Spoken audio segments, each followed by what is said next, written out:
अस्सलाम वालेकुम students, hopes all of you are fine and doing very well in your life. अच्छा भाई, नाम तो सबको मेरा पता ही है कि मेरा नाम जो है वो क्या कहते हैं, मिस रायबा है। ठीक है। अच्छा भाई बच्चों, मैंने आपको एक बात बताई थी कि इस साल 2022 ही चल रहा है ना। आई थिंक 2023 तो नहीं है यार, मुझे बहुत डेट्स में कन्फ्यूजन्स रहती है। इवन स्टिल मैं अभी भी ना 2012-13 डाल के आ जाती हूँगी। हाँ, बहुत मसले भाई। हाँ तो बच्चों, मैं आपसे बात कर रही थी कि 2022 चल जाएगा। पिछले साल 2021 में भी जो टेस्ट लिया था, एंटी टेस्ट, वो पीएमसी ने कंडक्ट किया था। और इस साल भी जो टेस्ट कंडक्ट करेगी वो कौन होगी? वो पीएमसी ही होगी, पाकिस्तान मेडिकल कमीशन, जो इंटरनेशनल लेवल पर टेस्ट कंडक्ट कर रही है।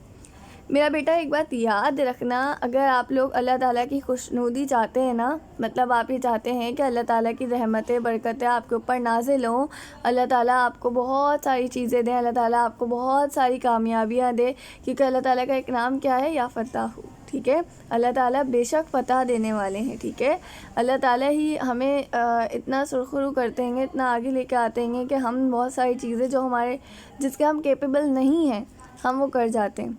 तो बेटा देखो, अभी जो मैं आपको एक बात बताना चाह रही हूँ, मैं हर लेक्चर में आप लोगों को कोई ना कोई एक कुरानिक आयत का हवाला देकर ना लाजमी ये बात बोला करूँगी, लाजमी दिया करूँगी, ताकि आप लोग देखें अपनी स्टडी के साथ ना मेरा बेटा बहुत ज़्यादा सीरियस रहे। बच्चों, तुम लोग मुझसे मैट्रिक पढ़ के आ रहे होगे, ठीक है?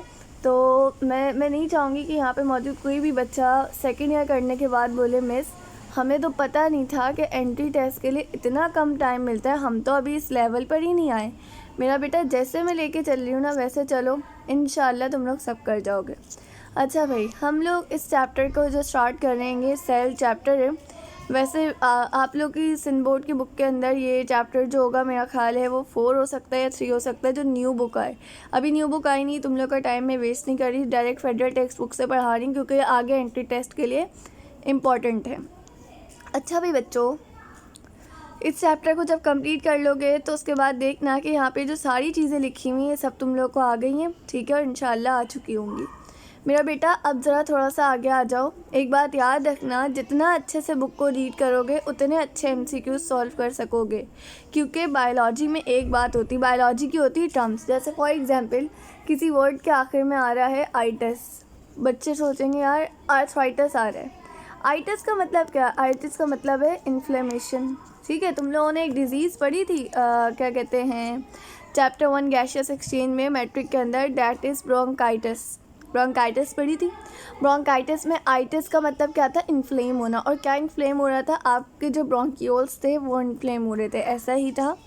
ठीक है, तो मेरा बेटा यहाँ पर भी हम जो यानी मैं आपको बताना चाह रही हूँ कि अगर बायोलॉजी से फेमिलर होना चाह रहे हो ना, बायोलॉजी से दोस्ती करना चाह रहे होगे, तो बायोलॉजी से फेमिलर होने के लिए आप लोगों को सबसे पहले बायोलॉजिकल टर्म्स बहुत अच्छे से आनी चाहिए। अब मैं इतनी ज़्यादा आप लोगों को समझाऊंगी करूँगी, बाज़ औक़ात बच्चे बोर हो जाते हैं, यार काम की बात करो ना, क्या इधर उधर लेके जा रहे हो भाई, काम पे आओ, पॉइंट पे आओ। तो सीधा पॉइंट पे आते हैं।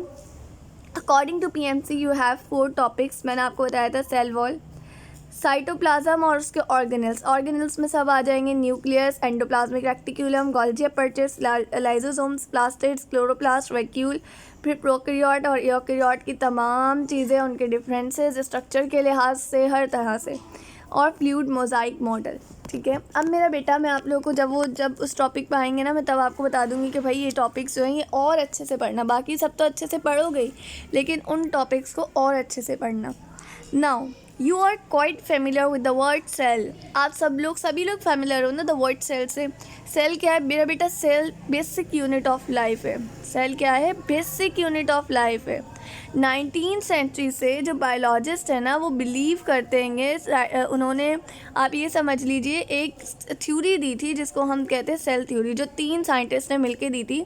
मेरा ख्याल है यहाँ पे उनका नाम गिवन नहीं है, जिसके अंदर आते हैं रुडोल्फ विर्चाउ, ठीक है, शेल्डन, शिवान, इन 3 ने दी थी। आप लोग के यहाँ पे नाम मौजूद नहीं है, लेकिन मेरा बेटा नाम याद कर लेना, मैं एक नोट्स प्रोवाइड करूँगी, उसके अंदर नाम लिखे होंगे। ठीक है, अगर अभी भी लिखना चाहो तो मैं बता देती हूँ कि cell theory was proposed by, क्योंकि आप लोग की फर्स्ट ईयर की बुक में लाजमी होगा, यहाँ नहीं है, कुछ चीज़ें इस बुक में होंगी, कुछ नहीं होंगी, वैसे मोस्टली इस बुक में हर चीज़ ही होगी। ठीक है, सबसे पहला नाम याद रखना, शेल्डन। शेल्डन की स्पेलिंग है SCHLEDEIN, शेल्डन। शिवॉन, SCHWANN। अच्छा अब देखो, अगर कोई वर्ड समझ नहीं आ रहा है ना कि यार मैं हम तो स्पेलिंग जैसे हमें नहीं समझ आता, तो बेटा मैं जब प्रोनाउंस कर रही हूँ ना कि सेल थ्योरी जो है वो शेरिडन, शिवॉन और रुडोल्फ रिचाउ ने दी है, तो आप क्या करेंगे, आप जाएं सीधा गूगल के ऊपर, क्रोम के ऊपर जाएं, क्योंकि अब आप बड़े हो गए हैं, मेच्योर लेवल के ऊपर हैं, छोटे बच्चे नहीं है कि मैं आप लोगों का बिल्कुल हाथ पकड़ के चलाऊँ। ठीक है, अभी तो मैं हाथ पकड़ के चलाऊँगी शुरू में, बाद में मैं धक्का दे दूँगी डायरेक्ट के भाई चलो भागो, सही है। तो मेरा बेटा आप जाएंगे वहाँ पर लिखेंगे कि सेल थ्योरी किसने प्रपोज़ की थी, आपके पास शेरिडन, शिवॉन और रुडोल्फ रिचाउ का नाम आ जाएगा, वो नाम अपने पास लिख लेना। ये जो थ्योरी थी, इस थ्योरी को हम कहते हैं सेल थ्योरी। पहली बात, ये फंडामेंटल कॉन्सेप्ट है बेटा बायोलॉजी का। क्यों? क्योंकि सेल ही बेसिक चीज़ है ना। अब आप अगर सेल की थ्योरी पढ़ रहे हो तो वो बायोलॉजी में क्या आ गया, फंडामेंटल कॉन्सेप्ट आ गया। अच्छा, अब सेल थ्योरी के 3 मेन पोस्टुलेट्स थे, ठीक है, ये 3 मेन टेनेट्स थे, या 3 बेसिक टेनेट्स थे, या 3 बेसिक इसके क्या कहते हैं, आप कह लें पोर्शंस थे। मैं अलग अलग वर्ड्स क्यों यूज़ कर रही हूँ, क्योंकि अगर उन्होंने आपके पास MCQs आ गया कि हाउ मैनी बेसिक, अब ये वर्ड देखना, टेनेट्स या टेनेट्स जो पढ़ना चाहो, tenets cell theory have, cell theory के कितने बेसिक टेनेट्स होते हैं, तो आपको पता होगा कि भाई 3 होते हैं। वैसे इतना आता नहीं है, लेकिन आप लोग अभी पढ़ रहे हो ना, तो चलो थोड़ा बहुत सीख लो, कुछ नहीं जाता। अब ये नहीं है बैठ के यहाँ पे थोड़ा थोड़ा सा लिखना शुरू कर दो, टेनेट्स टेनेट्स टेनेट्स, ये इंग्लिश में डालना चीज़ है अपने पास ना, ठीक है। ये इसका बायोलॉजी से कोई नहीं है, इंग्लिश की वोकैबुलरी से ताल्लुक़ है इसका। डेली जो डिक्शनरी होती है ना, उसको अच्छे से रीड किया करो, पूरी नहीं कर लेना, बहुत सारे वर्ड्स हैं, डेली 5 वर्ड्स कर लो, 10 वर्ड्स कर लो, इनफ है, कुछ ना कुछ तो जहन में रहेगा, ठीक है। नाउ पहला पोस्टुलेट क्या कहता है, cell is fundamental unit of structure and function in living things. यानी कि सेल क्या है, बेसिक फंक्शनल यूनिट है लाइफ का। I can say it like that कि the cell is the basic functional unit of life, कि cell ही वो बेसिक यूनिट है लाइफ का जो फंक्शनल है, जो काम करता है। नाउ द सेकेंड पोस्टुलेट्स क्या कहता है, सेकेंड पोस्टुलेट कहता है all organisms are made up of 1 और मोर सेल्स। आपने यूनिसेलुलर पढ़े, वो एक सेल से बने होते हैं, मोर सेल से मल्टी सेलुलर पढ़े हुए होते हैं, बने हुए होते हैं। तो तमाम लिविंग थिंग्स किस पे कंपोज है, सेल पे, चाहे वो एक सेल पर हो या 2 सेल पर हो या 3 पे हो या उससे ज़्यादा पर हो, तो all living things are compose of cells. Now the third point is the main point, ठीक है। अब मुझे तो देखो ये भी बताएगा कि कौन सा पॉइंट किस साइंटिस्ट ने दिया था। ये जो 3 साइंटिस्ट के नाम मैंने आपको बताया ना, रॉबर्ट हुक कह रही हूँ, शेरिडन, शिवॉन, इन सब का जो मैंने आपको 3 नाम जो बताए ना, मुझे ये भी बताया कि इन लोगों में से किस किसने क्या क्या दिया था। जैसे जो cell arise from other cells theory through cellular division है, ये रुडोल्फ रिचाउ ने दिया था, ठीक है। ये वाला ये बेसिक पोस्टुलेट उन्होंने दिया था, इसी तरह से सबका बताया, लेकिन अभी आप लोगों ने इतनी डिटेल में फ़िलहाल नहीं जाना है। अच्छा भाई, cells arise from other cells through cellular division. ये एक सेल है, इसे डिवाइड होकर 2 सेल बनाती है।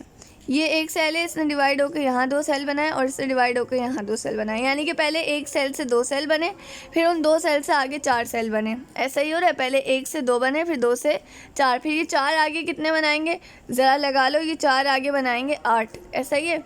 तो बेटा क्या हो रहेगा कि पहले से मौजूद सेल से नए सेल बन रहे हैं। Now you get the point what I am saying cells arise only from pre existing sales.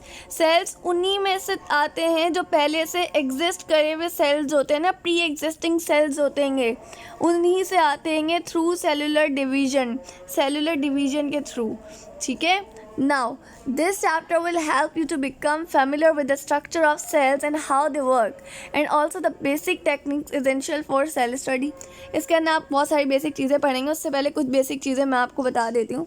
सबसे पहले तो ये बात है कि सेल, अभी आपने पढ़ाएगा फंडामेंटल यूनिट है लाइफ का, एक तो ये वाली बात याद रखना, ये बेसिक बात है। दूसरी बात ये, यहाँ पे आपने एक और पॉइंट पढ़ाएगा। इस पॉइंट को अगर मैं एक वर्ड में लिखूँ ना, अगर देखो मैं आपसे बोलूँ ना एक एक वर्ड के अंदर सेल की कोई भी बातें बताओ, तो आप बोलोगे कि सेल फंडामेंटल यूनिट है, एक वर्ड आपने लिख दिया, ठीक है। फंक्शनल फंडामेंटल यूनिट या फंडामेंटल यूनिट ऑफ लाइफ लिख दो, ठीक है।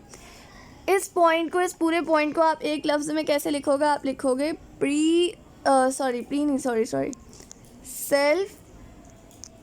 सेल्फ का मतलब होता है खुद से, रेप्लिकेटिंग का मतलब एक तरह से डिवीजन में ही आता है, ठीक है, ये भी डिवीजन की एक टाइप ही है, मैं बताऊंगी किस तरह से।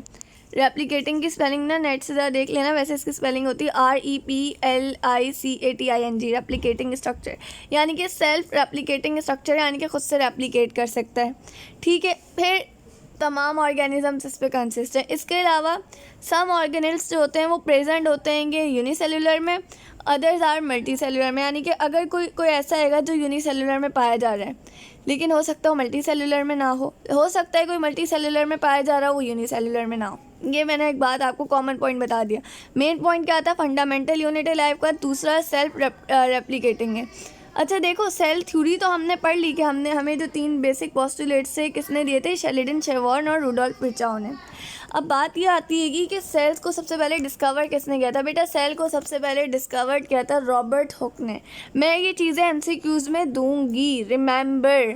मैं जो आपको अभी नोट्स प्रोवाइड करूंगी ना, उसके अंदर तमाम चीज़ें, जब आप उस नोट्स को देखेंगे उसके अंदर सबसे पहले लिखा होगा इंट्रोडक्शन अबाउट सेल, उसके अंदर 4 मेन पॉइंट्स लिखे होंगे। Number 1 fundamental unit of life, number 2 self replicating structure, number 3 The first cells were discovered and named by Robert Hooke in 1665 from slice of cork। और उसके बाद वही कि सम ऑर्गेनिल्स जो होते हैं यूनिसेलुलर ऑर्गेनिज्म में पाए जाते हैं और अदर्स आर मल्टी सेलुलर में पाए जाते हैं। बेटा स्लाइस ऑफ कॉर्क से मुराद ये है कि पुराने ज़माने में होता था कि बॉटल्स जो होती थी ना उनके जो कैप होते थे, एक सेकेंड रुकिएगा,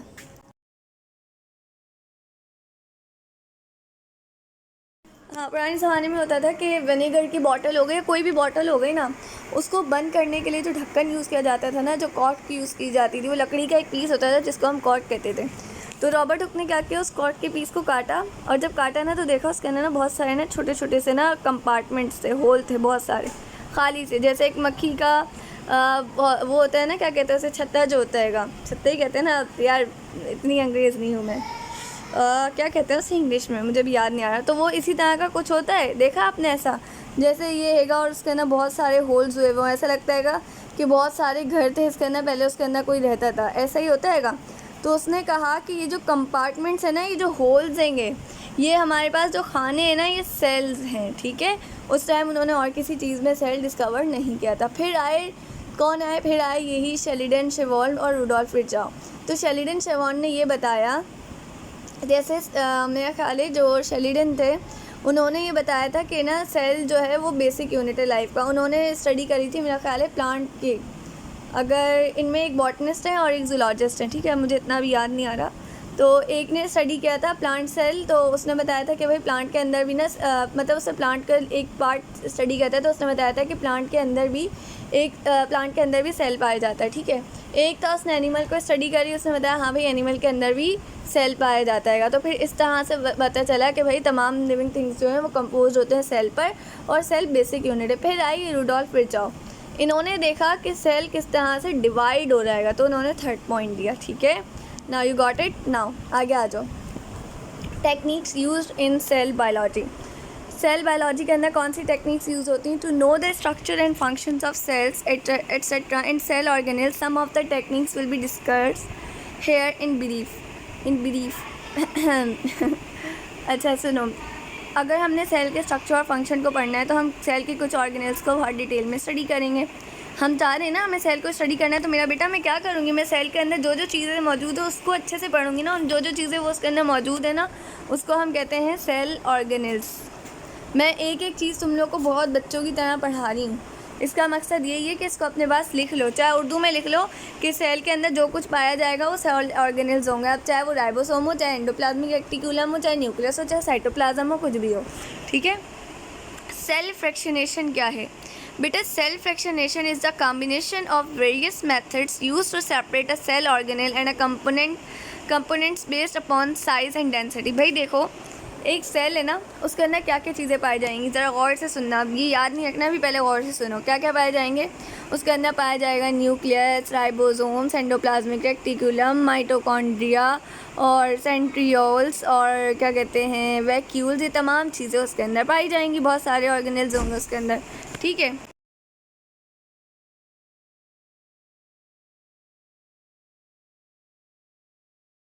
ये तमाम ऑर्गेनेल्स उसके अंदर पाए जाएंगे। अब मेरा बेटा, मैं चाह रही हूँ कि मैं तमाम ऑर्गेनेल्स को अलग अलग पढ़ूँ। अब यार सेल इतना छोटा सा है, ये एक डॉट नज़र आ रहा है, नहीं आ रहा, चलो अच्छा एक मिनट शेप से बना देते हैं भाई। ये एक छोटा सा डॉट, छोटा तो नहीं तो बहुत बड़ा हो गया, चलो भाई यही समझ लो, ये एक सेल है, छोटा सा है ये, तुम लोग सोच लो बहुत छोटा सा है, पॉइंटेड सा नज़र भी नहीं आ रहा है, सही है ना भाई। अच्छा अब सुनो भाई, हो रहा येगा, मेरा पेन किधर गया भाई, मेरा पेन किधर गया, मेरा पेन के बगैर गुजारा नहीं है। अरे एक मिनट रुको बच्चों, ये मैं हटा दूँ, मैं तो, अरे एक सेकेंड रुकना मेरा बेटा, एक सेकेंड, पेन आ रहा है यहाँ पे, शुक्र आ गया, हाँ लिखा जा रहा है, शुक्र शुक्र।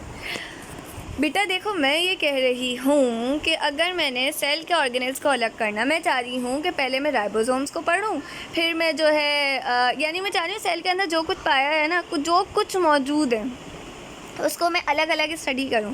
फॉर एग्जांपल मेरी बात सुनो, तुम लोग स्पेगेटी खाते हो, मैक्रोनी खाते हो, ठीक है। अच्छा मैक्रोनी में क्या होता है, तुम लोग उसको खा रहे होते हो ना, तुम लोग अब तुम देखना चाह रहे हो कि यार ये जो हमारी जो पप्पो है ना, इन्होंने जो बनाया है ना, हम ज़रा चेक करें इसके अंदर क्या क्या क्या कहते हैं इंग्रेडिएंट्स डाले हैं उन्होंने। तो आपको क्या नज़र आएगा, आपको उसके अंदर भाई शिमला मिर्च नज़र आएगी, ठीक है। आपको उसके अंदर क्या, अब आप वो कैसे देखोगे, आप स्पून लोगे आप या अपने हाथ लोगे, दोनों में से कोई एक चीज़ ले लेंगे जो आपका दिल चाहे, ठीक है ना। आप फिर एक एक पीसेस को अलग करना शुरू करोगे। ऐसे करोगे आप प्लेट में एक साइड पर, जैसे फॉर एग्जांपल ये प्लेट है, आपने इसमें एक साइड पर सिर्फ़ और सिर्फ मैक्रोनी डाल दी, ठीक है, यहाँ सिर्फ और सिर्फ मैक्रोनी है, सही है, माकरोना है, सही है भाई। और इसके एक तरफ यहाँ पर जो है, यहाँ आपने क्या डाल दिया, यहाँ पर आपने डाल दिए शिमला मिर्च, सही है, ऐसे लिख ली। यहाँ आपने डाल दिए गाजर, ठीक है भाई, यार मुझे भूख लग रही है। अच्छा भाई गाजर डाल दिया, और क्या होता है भाई, और वो हरी प्याज होती है भाई, प्याज डाल दिया आपने, हरी प्याज लिख दो, मैं HP नहीं लिख रही बस, ठीक है। अच्छा यहाँ आपने एक साइड पे ये रख दी, एक साइड पे चिकन भी होता है ना, चिकन भी आपने कर दिया। और क्या होता है इसके अलावा पीस होते हैं, मटर होते हैं, वो भी कर दिया। और भी मतलब जो चीज़ें होती हैं ना स्पेगेटी में, वो आपने अलग अलग कर ली। या आपने अक्सर देखा होगा जब दुल्हनों की क्या मतलब किसी की भी शादी होती है, दूल्हे की भी शादी होती है, तो जो शादी होती है तो मेरा बेटा क्या होता है कि ना एक किस्म का ना बहुत ज़बरदस्त सा ना एक दूल्हा या दुल्हन दोनों के घर की तरफ से ना एक ना टोकरा आता है। उस टोकरे के अंदर ना बहुत सारे ना अक्सर लोग ना ड्राई फ्रूट्स लेते हैं। वो ड्राई फ्रूट्स ना मिक्स नहीं हुए होते हैं, वो अलग अलग कंपार्टमेंट्स बने हुए होते हैं। यानी कि समझ लो इस तरफ जो चिलौज़े हैं, इस तरफ खजूर है, इस तरफ पिस्ता है, इस तरफ बादाम है, और भाई क्या कहते हैं डिफरेंट चीज़ें हैं, ठीक है। तो वो अलग अलग होते हैं। अब जब मुझे सेल के ऑर्गेनेल को पढ़ना है तो मेरा बेटा मैं क्या करूँगी, मैं अलग अलग ही करूँगी ना, लेकिन कैसे करूँगी, सेल तो इतना छोटा सा है। तो उसके लिए हम एक मेथड यूज़ करते हैं, बहुत से मेथड, मतलब वो जो मेथड यूज़ करते हैं ना उसको हम कहते हैं cell fractionation. Now you got it. अच्छा इस मेथड में क्या होता है कि अब फॉर एग्जांपल भाई ये है एक टेस्ट ट्यूब, इसके अंदर मैंने डाला सेल, इस सेल को मैंने बहुत ज़ोर से घुमाया, बहुत घुमाया, इतना तेज़ घुमाया कि इसके अंदर सारे जो पार्टिकल्स हैं ना वो सेल को छोड़ कर ना बाहर निकल गए। न्यूक्लियस अलग आ गया, राइबोसोम्स अलग आ गया, सेल वॉल को तोड़ के सब के सब बाहर आ गए। अब सब में क्या होगा, फॉर एग्जांपल ये समझो राइबोसोम जो है ना, मैं वक्ती तौर पे बता रही हूँ, राइबोसोम सबसे हल्के हैं, वो यहाँ पे आ जाएंगे, यहाँ राइबोसोम्स आ गए। अच्छा भाई राइबोसोम से थोड़े से हैवी जो हैं वो हमारे पास हैं न्यूक्लियस है, न्यूक्लियस यहाँ आ गया। अच्छा भाई न्यूक्लियस से ज़्यादा हैवी जो है वो है मेरे पास क्या कहते हैं एंडोप्लाज्मिक रेटिकुलम, वो यहाँ पे आ गया। अच्छा भाई अब एंडोप्लाज्मिक रेटिकुलम से ज़्यादा हैवी मेरे पास है सेंट्रियोल्स, वो यहाँ आ गए। सेंट्रियोल से ज़्यादा हैवी मेरे पास है माइटोकॉन्ड्रिया, वो यहाँ आ गया। मतलब आप ये देखो जो सबसे लाइटर था ना, सबसे हल्का वाला, वो सबसे ऊपर है, और जिसका सबसे ज़्यादा वज़न था वो उतना ही नीचे मौजूद है, हैवीएस्ट जो है वो उतना ही नीचे मौजूद है।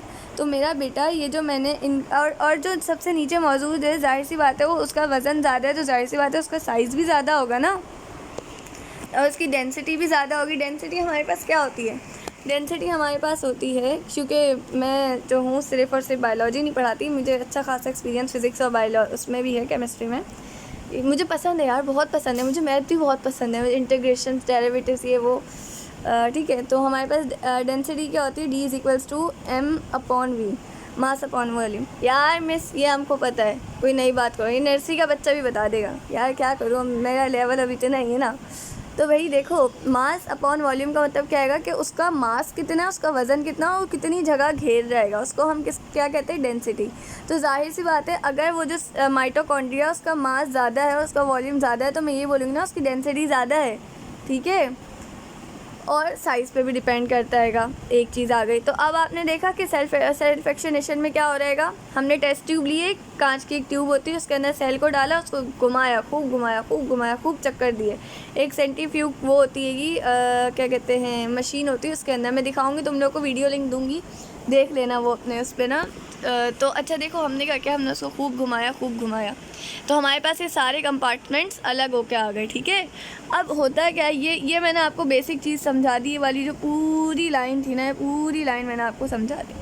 अब ये क्यों इंपॉर्टेंट है, it is very useful for electron microscopy of cell components. अगर हमें सेल को बहुत ज़्यादा डीप में पढ़ना है ना, उसके मतलब आप चाह रहे हो कि यार राइबोसोम जो है ना, मैं उसको भी खोल के पढ़ लूँ कि राइबोसोम में क्या क्या है। एक तो सेल है इतना छोटा, सेल के ऑर्गेनेल और छोटे, फिर उन ऑर्गेनेल्स के अंदर भी आपको देखना है कि भाई है क्या। तो आपको उसके लिए इसकी सेल्फ फ्रैक्शनेशन करनी होगी। सेल्फ फ्रैक्शनेशन के 2 स्टेप्स होते हैं, एक होमोजेनाइजेशन, ठीक है, या होमोजेनाइजेशन और centrifugation. Now what is homogenization? अच्छा भाई, now come to the point. Homogenization हमारे पास क्या होती है, it is the formation of homogeneous mass of cell. भाई अगर सेल का आप होमोजेनस मास बना रहे हैं ना, तो वो हमारे पास क्या आता है, वो हमारे पास होमोजेनाइजेशन आता है। इसके अंदर क्या होता है, इसके अंदर ये होता है कि सेल को ग्रिंड किया जाता है, पीसा जाता है, ठीक है। एक ऐसे मीडियम के अंदर पीसा जाता है जिसके अंदर जो पीएच, टेम्परेचर, आयनिक कंपोजिशन सब कुछ करेक्ट हो, सब कुछ सही हो, उसके अंदर सेल को पीसा जाता है। उससे क्या होता है, जैसे फॉर एग्जाम्पल आपको कहा हुआ है कि in plants enzyme pectinase is added to digest middle lamella. अगर आपने प्लांट के सेल की स्टडी करनी है, तो आप उसके अंदर एक एंजाइम डालेंगे जिसको हम कहते हैं एंजाइम पेक्टिनेज। अब ये this is the main point, you have to remember. क्या याद रखोगे, ये याद रखोगे, एक एंजाइम होता है, उसका नाम है pectinase. The enzyme pectinase use to digest middle lamella. 3 walls होती हैं प्लांट की, तो जो मिडल लैमेला है उसको हज़म करने के लिए, डाइजेस्ट करने के लिए हमने एक एंजाइम यूज़ करते हैं जिसको पेक्टिनेज कहते हैं। अभी इधर एक और चीज़ समझो, हमारे पास पेक्टिनेज जो है वो 2 वर्ड से निकल के आ रहा है, एक है पेक्टिन और एक है एज। एज जो वर्ड है वो एंजाइम के लिए यूज़ होता है। कोई भी एंजाइम, मतलब मोस्टली एंजाइम के लिए यूज़ होता है। जैसे एक एंजाइम है लाइपेज, ठीक है, क्या आ रहा है इसमें, एज आ रहा है, तो जिसके आखिर में एज आ जाए समझ जाओ वो एंजाइम है।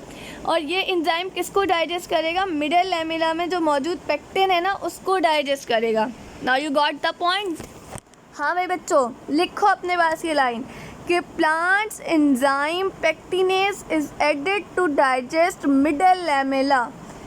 प्लांट्स के अंदर एक एंजाइम होता है पेक्टिनेज, सही। अच्छा देखो एक बात सुनो, जब सबक पढ़ने बैठते हो ना, मेरा लेक्चर लेने बैठते होगे, तो एक दफ़ा ना अलम नशरा पढ़ा करो, एक दफ़ा अलहम शरीफ पढ़ा करो, 7 मरतबा या 3 मरतबा या 1 मरतबा रब्बी ज़िदनी इल्मा पढ़ा करो और बोला करो, या अल्लाह जितना दिमाग है जो पढ़ने मेरा अल्लाह इसके अंदर ही बिठा दिएगा, कुछ भी बाहर ना निकले। ये जो मैं हमें बोल रही हैं ना, ये आज आप लोग पहली और आखिरी बार सुन रहे हैं ज़िंदगी भर के लिए। जब तक हम जिंदा हैं, जब तक हम नहीं चले जाते यहाँ से, तब तक आप इसे हमारे जहन में ही रखिए और अल्लाह ताला रखेंगे। बेटा आप हर दफ़ा लेक्चर लेने से पहले ज़रा 2 मिनट या 1 मिनट निकाल के अल्लाह ताला से सच्चे दिल से दुआ तो करें। अल्लाह हर चीज़ पे कादिर है मेरा बच्चा, वो सब कुछ करेंगे आपके लिए, ठीक है। सबसे पहले तो आप अल्लाह से अपना कनेक्शन मजबूत करें, ठीक है मेरा बच्चा। भाई देखो मैं आपको एक बात बताऊँगी, कभी ना तुम लोग कभी मुझसे पूछना, मैं जो हूँ ना, देखो मैं तुम लोग को समझा रही हूँ, उम्मीद है तुम लोग को बहुत अच्छे से समझ आ रहा होगा। जाहिर सी बात है मैं हर चीज़ को बेटा बहुत डिटेल में समझा रही हूँ, फिर भी हो सकता है कोई मुझसे भी अच्छा टीचर हो समझाने वाला। मैं तो इतना बोलती भी हूँ ना समझाते हुए। क्यों समझा रही हूँ बेटा, आप बहुत अभी छोटे हो, मतलब अभी आपने कदम रखा है फर्स्ट ईयर में मेरा बेटा। मैं यही चाहूँगी कि तुम लोग कोई भी गलती ना करो। चलो टॉपिक की तरफ आ जाओ, बातों में नहीं लगाया करो। तुम लोग तो बातों में लगा देते हो मुझे। होमोजेनाइजेशन क्या होता है? होमोजेनाइजेशन हमारे पास क्या होता है कि हम लोग होमोजेनस मास बनाते हैं सेल्स का, ऐसा मास बनाते हैं जो एक जैसा हो, ठीक है। Formation of homogeneous mass of cells is called homogenization. इसके अंदर क्या करते हैं? इसके अंदर हम ये करते हैं, अब ये यहाँ से बता रहे हैं करते क्या हैं। इसके अंदर हम ये करते हैं कि हम सेल को ग्रिंड करते हैं सूटेबल लिमिट के साथ, सूटेबल मीडियम के अंदर। वो सूटेबल मीडियम में क्या होता है? उसके अंदर पीएच भी सही होता है, क्योंकि देखो अगर पीएच ऊपर नीचे होगा ना तो बहुत सारी चीज़ें ख़राब हो जाती हैं। वो आगे मैं बताऊँगी कि पीएच से क्या फ़र्क पड़ता है। आयनिक कंपोजिशन, टेम्परेचर।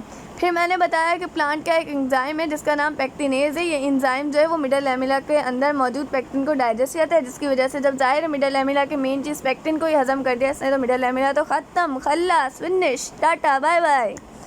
नाउ ये कैसे होता है? ये एक चीज़ के थ्रू होता है जिसको हम कहते हैं ब्लेंडर, ठीक है। विच यू आर सॉरी, चलो आगे आ जाओ। बहुत कम बच्चे समझे होंगे, खैर आ जाओ। This procedure give rise to a uniform mixture of cell which is then centrifuged। ये जो प्रोसीजर है ये बनाता है यूनिफॉर्म मिक्सचर सेल्स का, ठीक है। ऐसा मिक्सचर बनाता है सेल का जो यूनिफॉर्म हो, जिसको अब आपने क्या करना है? सेंट्रीफ्यूज करना है, यानी कि दूसरा स्टेप करना है, विच इज़ सेंट्रीफ्यूगेशन।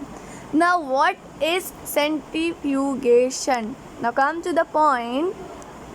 सबसे पहले तो यहाँ आ जाओ भाई। ये जो है आपके पास है सेल होमोजिनेट, सेल जो है वो होमोजिनेट हुए होंगे बिफोर सेंट्रीफ्यूगेशन। अब ये सेंट्रीफ्यूगेशन के बाद ना ये चीज़ हो गया, अभी समझते हैं क्या होगी।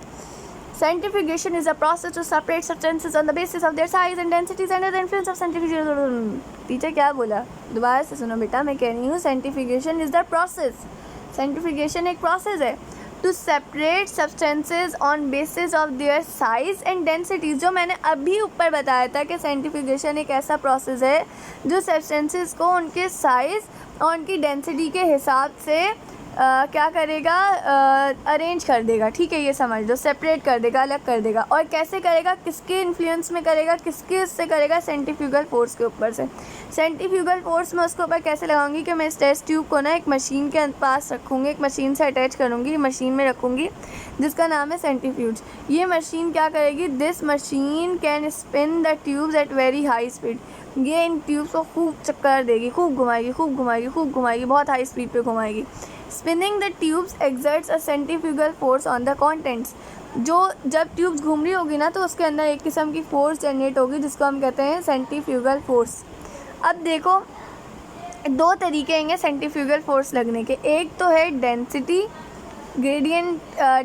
ग्रेडियंट सेंट्रीफ्यूगेशन और दूसरा डिफरेंशियल सेंट्रीफ्यूगेशन। अब हमारे पास डेंसिटी ग्रेडियंट सेंट्रीफ्यूगेशन क्या होती है बेटा? डेंसिटी ग्रेडियंट सेंट्रीफ्यूगेशन हमारे पास होती है कि जब सेल कंपोनेंट्स जो डिफरेंट साइजेस और डिफरेंट डेंसिटीज़ के हैं वो लेयर्स के अंदर सेपरेट हों।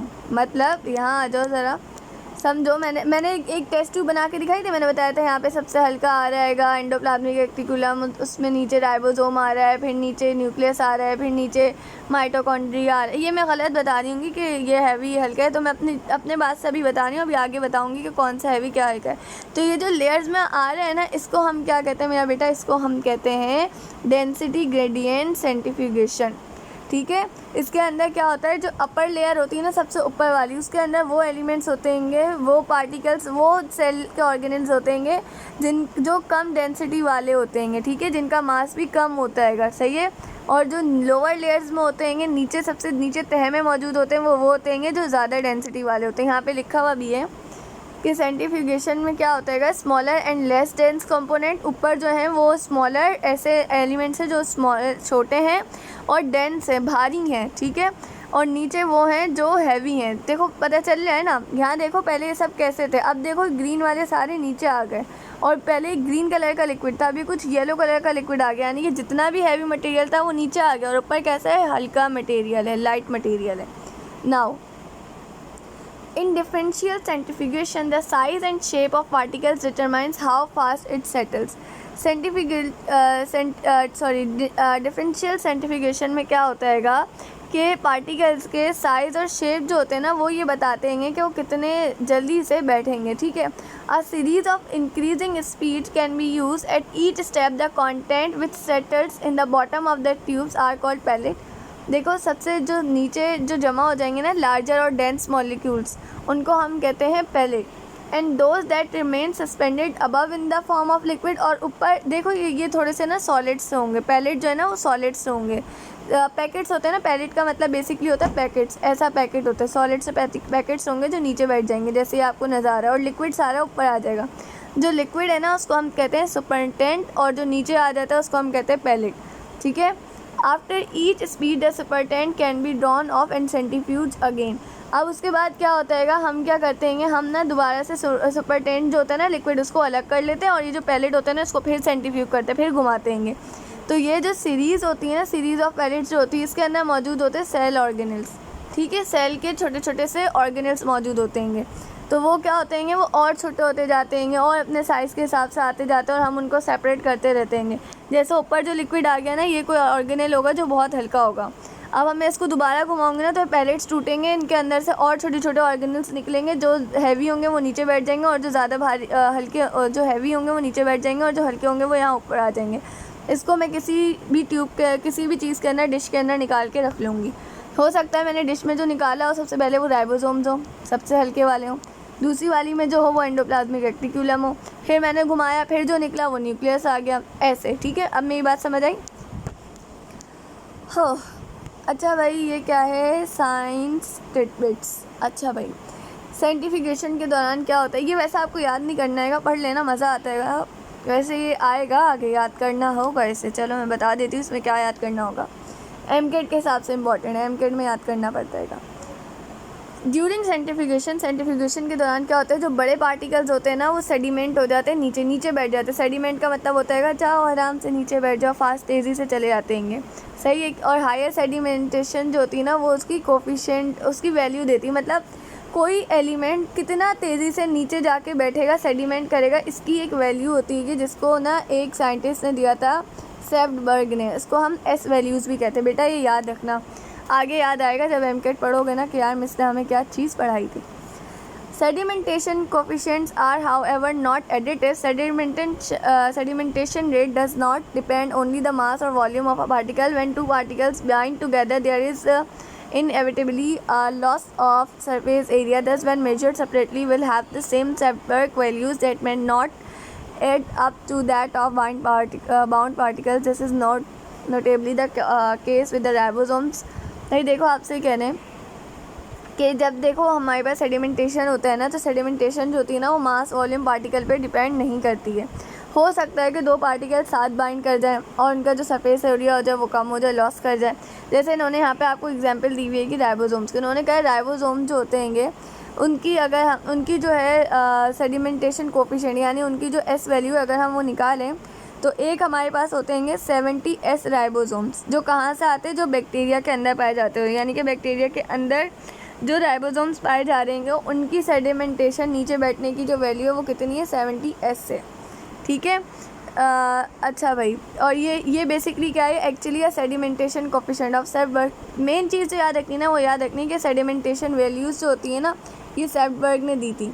जो राइबोसोम, अब आपको ना इसका ना एग्जाम्पल में भी ना एक ही याद रखनी है, वो राइबोसोम देंगे। आप ये बोर्ड में पूछा जाता है कि राइबोसोम जो है उनकी सेडिमेंटेशन वैल्यू क्या है, तो याद रखना वो 70 एस है, ठीक है। अच्छा, although it is composed of a 50s सब यूनिट एंड a 30s सब यूनिट। जब अभी 70s है ना इसकी, लेकिन ये जो 70s है ना इसकी दो पार्ट्स है बेटा, एक 50s है, ठीक है, सब यूनिट होगा उसका, और एक 30s है, ठीक है, ये उसका एक और सब यूनिट आ गया। तो ये हमारे पास टेक्निक होती है कि इसकी क्या कहते हैं सेडिमेंटेशन कोफिशिएंट निकालने की। अब हम इसमें से क्या याद रखें, हमें बस इतना बता दें बेटा, बस इतना याद रखो कि जो सेंट्रीफ्यूगेशन होती है उसके अंदर जो पार्टिकल्स होते हैं सेडिमेंट फास्टर होते हैं उनकी हाई सेडिमेंटेशन कोफिशिएंट होती है, जो एक साइंटिस्ट ने दिया था सेटबर्ग, और उसको हम एस वैल्यूज़ भी कहते हैं। और इसके अंदर फॉर एग्जांपल इंस्टेंस का मतलब होता है, एग्जांपल पे ये याद रख लेना कि 70 एस राइबोसोम जो होता है वो बैक्टीरिया से आता है, ठीक है, बस इतना याद रखना और कुछ नहीं याद रखना। और बाकी जो 50s है 30s है ना, अभी नहीं याद रखना, मैं आगे चल के बताऊँगी इसको किस तरह से याद रखना है। अब हमारे पास उसके बाद आगे जो है इंशाल्लाह वो अगले लेक्चर में पढ़ेंगे। आज तक के लिए इतना काफ़ी है, आधे घंटे का हो गया, मेरा गला बैठ गया, फिर इंशाल्लाह आपको पढ़ाएंगे। तब तक के लिए अपना ख्याल रखिए, मुझे दुआ में याद रखिए। अल्लाह हाफ़िज़।